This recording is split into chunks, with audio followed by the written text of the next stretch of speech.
David, let's come to you first. We just all need to lighten up a bit, don't we?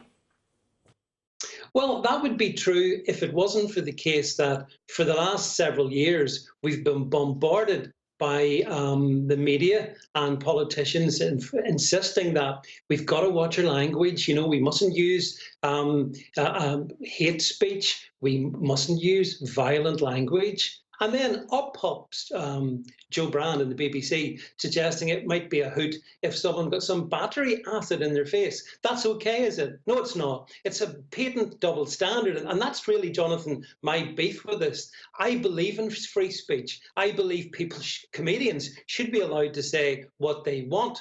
But this was broadcast on the BBC. And the BBC has a very clear hypocritical double standard here, insofar as it allows Joe Brand to do this, but not that long ago, it dismissed Danny Baker for making a somewhat perhaps offensive, but nonetheless, or distasteful visual joke. So, you know, you've got to ask yourself, Jonathan, where's the consistency here by the BBC? David, wasn't the whole point of this radio show that it's poking fun at exactly what you're talking about, this toxic debate that has happened over Brexit? This programme, the whole point of it is to poke fun at that.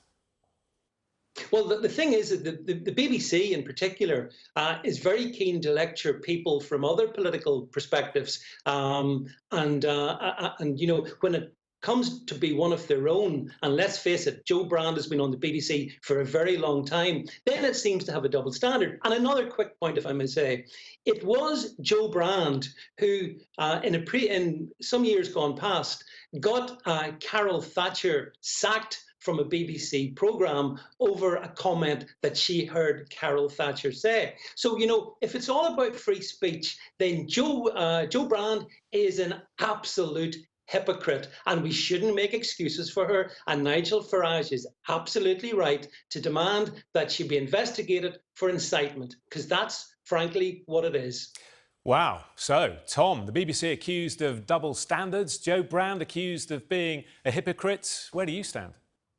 I find it extraordinary in this day and age that we're debating this, right? There are two things you need to look at: context and intent. That was the first time I'd actually heard the clip, and the context is there plain as day, because you can hear people laughing at it, right? It is a comedian telling a joke on a comedy programme. So that's the context. It is clearly a joke within that context. Intent. Do we honestly think that Joe Brand wants us to throw acid on politicians' faces? If you actually believe that, you are willfully, in my opinion, misunderstanding what a joke is. I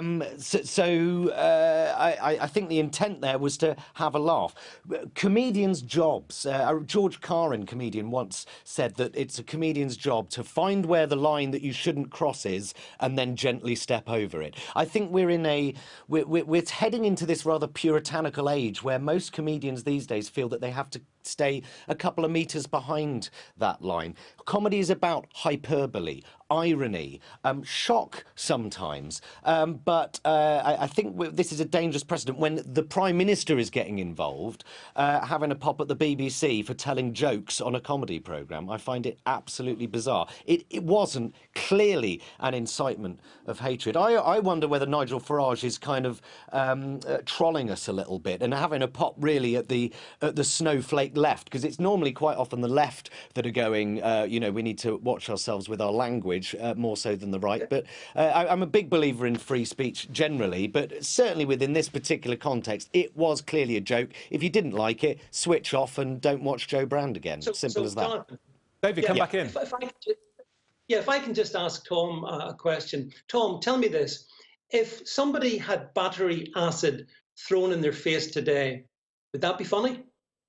No, it wouldn't be funny. Of course it wouldn't be funny, because that would be someone causing physical harm. It wouldn't be the same as someone telling a joke. If someone threw battery acid in someone's face because they heard that joke on Radio 4, I presume, then that person has clear mental health issues and is unable to understand the context and intent of a joke. Joe Brand would not be culpable at all if someone went out today and started throwing acid at people. That person is the criminal. That person is responsible for their actions, not Joe Brand. And yet, by the same token, we've had in the past 12 months a couple of quite famous cases. We had a Scottish comedian called Mark Meechan, who otherwise operated under the name Count Dankula, who taught his pug to make Nazi salutes. On the basis of that, he was prosecuted by the police. He was fined. Yep. The media weighed heavily against him. I know. We've had a if I just finish, we've had a UKIP candidate in the form of Carl Benjamin trolled mercilessly by the media over a joke that he made 3 years ago. So, I mean, again, where's the consistency? Okay for Joe Brand, not okay for Carl Benjamin, not okay for Mark Meechan. David. Well, I would say this, if I may, that I've defended Marcus Meechan quite publicly before. He was prosecuted for what is clearly a joke, and the judge in that particular case that said that context and intent wasn't relevant. I don't agree with those two people's politics in any way, shape or form, and I do think with the Carl Benjamin case, he was running for office, and therefore you should hold yourself to a higher standard than a comedian is. Yes, there is hypocrisy and double standards, but I do think in this case, as in with most of these cases, I'm sorry, it was a joke. And if you were offended, and just because you're offended doesn't mean you're right. You know, if you're genuinely offended about it, like I say, switch off. Most people that listen to it were an adult. David, if we stop comedians pushing the boundaries, if we stop them doing that, then what next? What sort of society do we become? Well, we become a humourless, drab society, Jonathan. In that regard, I would agree with Tom. My beef in this one, if you like, it is in particular regard with the BBC. The BBC that doesn't think it's appropriate, for example, to play reruns of It Ain't Half Hot Mum from the 1980s. No, that's not suitable for the BBC. But gags about acid attacks in the face, that's rip-roaringly hilarious. And Tom mentioned the fact that the audience howled with laughter. Again, my critique is not just with Joe Brand, it's with the BBC, and in fact those who constitute BBC audiences. I'm all for edgy humour, Tom. The edgier, the better in my view. But I'm also against two-faced hypocrisy, and it's two-faced hypocrisy that we see manifest with the BBC over this particular situation. But David, It Ain't Half Hot Mum was blatantly racist, wasn't it? And there was no apology for that. It was racist, simple as that. When Jo Brand made her comment, she followed it up by saying, "I'm not going to do it. It's purely a fantasy, but milkshakes are pathetic. I'm sorry." You know, she was making it very clear to the audience that what she was saying was a joke.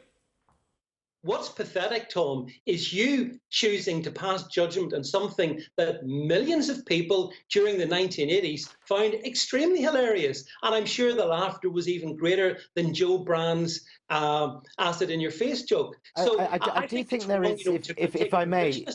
Jump in, Tom, jump in. You know, I think attitudes do change, and sometimes they change too quickly for everyone to keep up. And what was acceptable 10, 20 years ago is different to what was acceptable today. And you know, things are changing, and some call it progress, some don't. But yes, I mean, it would be difficult to get away with showing Ain't Half Hot Mum without quite a few trigger warnings all over it. But I think, you know, humour, things like that evolve. Sorry, go on. But there actually lies maybe an area of commonality we have. I don't know. We've become a weak society because people are being actually trained to trigger and to go and hide because they're exposed to something they don't like. Don't get me wrong, Jo Brand, she can make as many jokes as she wants on whatever topics that she wants. That's absolutely fine by me. But the BBC, Tom, has a direct responsibility, not least in the fact that it takes $3.8 billion a year of our taxes to fund the humour of Jo Brand and others.